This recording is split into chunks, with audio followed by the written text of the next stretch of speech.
Olha, não acorda. Ele falou, mas olha como dorme. Foi pra mãe.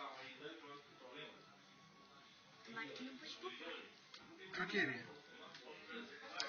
Hã?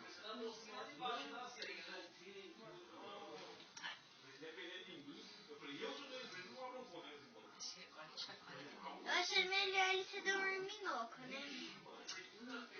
Ou ele leva de cima do macaco.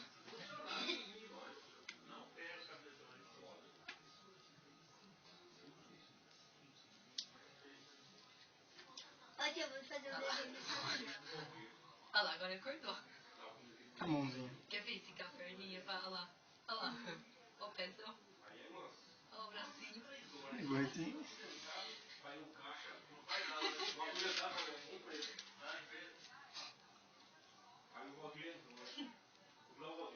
Olha lá.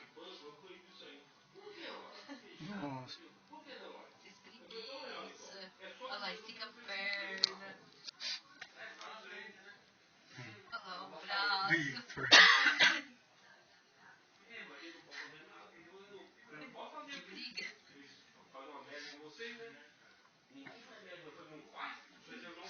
Oi.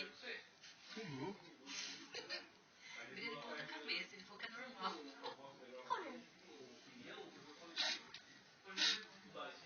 Ó, quando o neném nascer, ele vai desenhar assim. O neném já vai descer com 2 Ela anos. dormiu de novo. Com um aninho não vai fazer isso.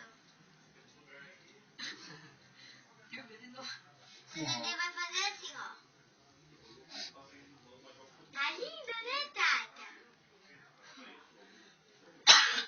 Nem podia ter outro, tia. 2? É. Deu um ficar pra mim, um ficar pra você. Meu coraçãozinho como que bate, não? Olha.